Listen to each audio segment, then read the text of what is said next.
स्वागत है दोस्तों।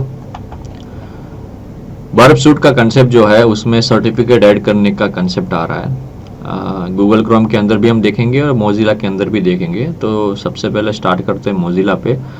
मोजिला के अंदर आपको सेटिंग में जाके अगर आप सर्च करोगे तो यहाँ पे व्यू सर्टिफिकेट आ जाएगा। व्यू सर्टिफिकेट आने के बाद आपको जो अथॉरिटीज़ हैं वहाँ पे आपको इंपोर्ट करना है आपका सर्टिफिकेट। और याद रहे आपका जो सर्टिफिकेट है वो .der फॉर्मेट में होना चाहिए। तो पहले आप जो भी सर्टिफिकेट आपने बर्ब के अंदर से आपने इंस्टॉल एक्सपोर्ट किया है उसको रीनेम करके कोई एक पाथ पे सेव कर लीजिए। फिर उसके बाद आपको उस पाथ से आपको ओपन करके यहाँ पे इंपोर्ट करना है।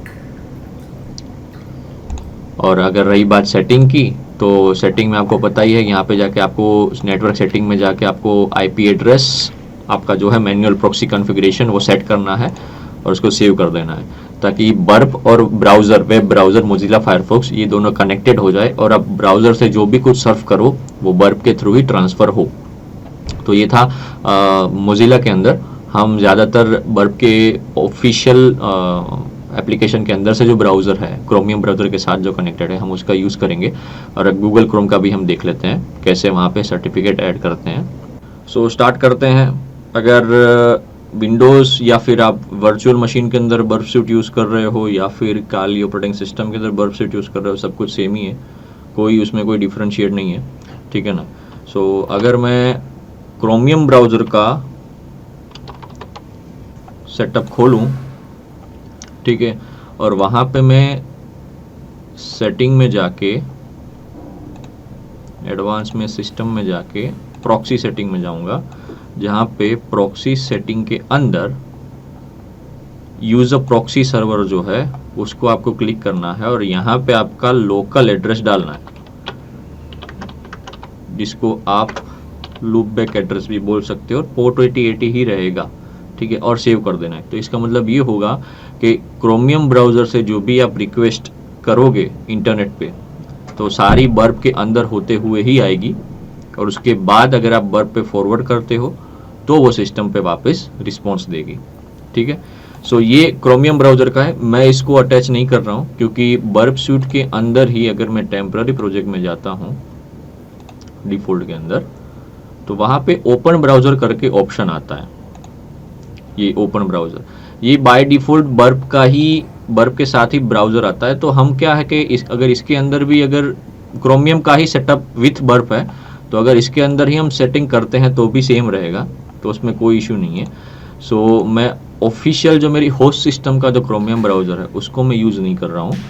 बर्ब सूट के अंदर जो ब्राउज़र है मैं उसका यूज़ कर रहा हूँ, जहाँ पे प्रॉक्सी सेटिंग में जाके अगर हम प्रॉक्सी सर्वर ऑन कर देंगे तो ये पोर्ट 8080 127.0.0.1 और उसके बाद हम क्या करेंगे, दूसरी चीज़ करेंगे। हमने दूसरी चीज़ सर्टिफिकेट को इंपोर्ट करना। तो हम यहाँ पे सर्टिफिकेट को इंपोर्ट करने के लिए कुछ, अगर यहाँ पे अगर आपको कुछ मिलता नहीं है तो आप CERT भी लिख सकते हो, ठीक है। और अगर यहाँ पे कहीं सिक्योरिटी ब्राउज़र कुकीज़ नहीं मिलता तो आपको दूसरा रास्ता ओपन करना पड़ेगा। अब यही CERT में आप देखोगे कि टू रिजल्ट सिक्योरिटी पोर्शन के अंदर ऑप्शन में दिख रहा है। तो यहाँ पे अगर हम क्लिक करेंगे तो यहाँ पे आप देख सकते हो मैनेज सर्टिफिकेट्स आ रहा है, वहाँ पे आपको क्लिक करना है और क्लिक करने के बाद लास्ट ऑप्शन जो है ट्रस्टेड रूट सर्टिफिकेट, वहाँ पे जाके आपको इंपोर्ट पे क्लिक करना है और नेक्स्ट करके जहाँ पे आपका ब्राउज़र पे आपने जहाँ पे वो सर्टिफिकेट स्टोर किया है वहाँ पे आपको ओपन करके आपको इंपोर्ट करना है।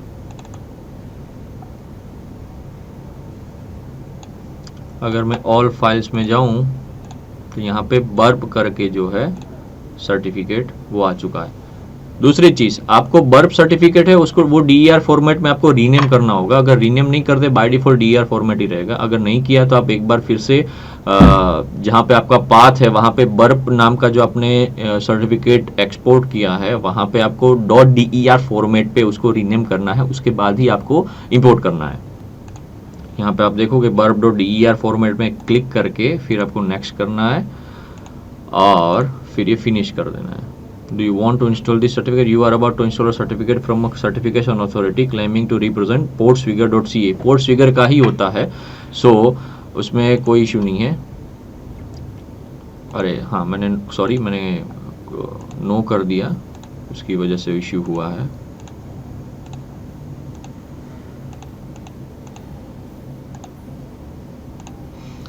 और अगर आपको इधर चेक करना है तो आपको portsfigure.ce वाला जो सर्टिफिकेट है वही आपको मिलेगा. सो इसकी जो एक्सपायरी डेट है 2032 तक है. सो ये आपका सर्टिफिकेट है वो जो इंपोर्ट हो चुका है. अब इस ब्राउज़र से आप जो भी रिक्वेस्ट भेजोगे वो बर्प में होते हुए जाएगा. क्यों, कौन सा अब ये सर्टिफिकेट ऐड करने का मतलब क्या है कि भाई ज़्यादातर अभी सिस्टम, वेबसाइट, होस्ट, ऑर्गेनाइजेशन अपनी वेबसाइट पर HTTPS का लेयर लगाते थे, SSL सर्टिफिकेट का. फॉर एन एग्जांपल, तो भी ये रिस्पॉन्स लेगी नहीं. मान लो कि मैं इधर facebook.com लिख रहा हूँ तो भी इतना देर लगेगी. क्यों? क्योंकि सारी रिक्वेस्ट जा रही है बर्प के थ्रू ही, ठीक है ना. तो बर्प में अगर हम यहाँ पे चेक करें, क्लाउड, यहाँ पे देखो cloudflare.com है. मैं आपको एक एक करके बताता हूँ, लेकिन पहले अभी फेसबुक का भी देख लेते हैं. फॉरवर्ड करते रहना है. कहीं ना कहीं आपकी वहीं होस्ट सिस्टम पे फेसबुक आएगा, और फेसबुक आने के बाद आप चेक कर सकते हो कि कहीं मेरी रिक्वेस्ट जो है पेंडिंग नहीं पड़ी है ना. तो आपको google.com की रिक्वेस्ट भेजती रहनी है अनटिल अनलेस वो रिक्वेस्ट आ जाए. फिर उसके बाद आपको रिस्पॉन्स पे देना है. लेकिन इंपॉर्टेंट चीज़ ये है कि अगर ये जो रिक्वेस्ट रिस्पॉन्स आ रही है, ठीक है ना, जैसे वापस से इसको ऑफ करके ऑन करता हूँ, ठीक है. अब यहाँ पे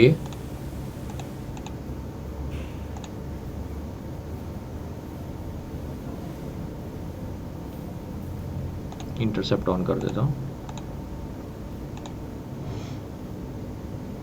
अब यहाँ पे मैं एक रिक्वेस्ट चेक करते हैं इधर DVW चालू होता है कि नहीं. पहले हम XAMPP सर्वर चालू कर देते हैं.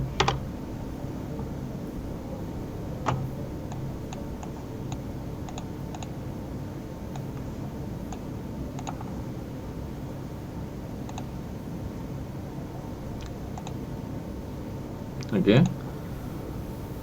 चेक करते हैं DVW चालू हुआ है कि नहीं. लोकल होस्ट,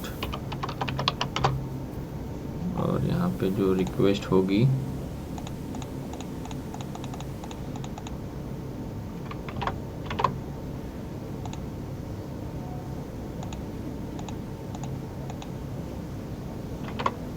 यहाँ पे DVW का चालू हो गया ऑप्शन. यहाँ पे मैं एडमिन लिखता हूँ. अब यहाँ पे मैंने एडमिन और पासवर्ड रखा है.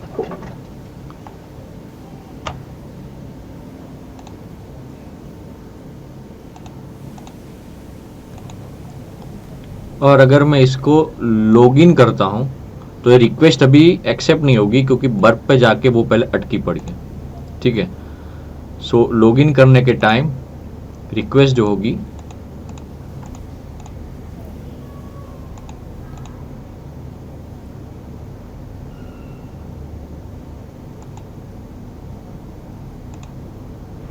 और फिर उसके बाद एक्सेप्ट होगा ये. क्योंकि मैंने जो ये फॉरवर्ड आपके स्क्रीन के सामने किया ना, वो एंड मोमेंट तक किया, एंड तक किया, तब जाके मेरी रिक्वेस्ट रिस्पॉन्स में आना चालू हुआ.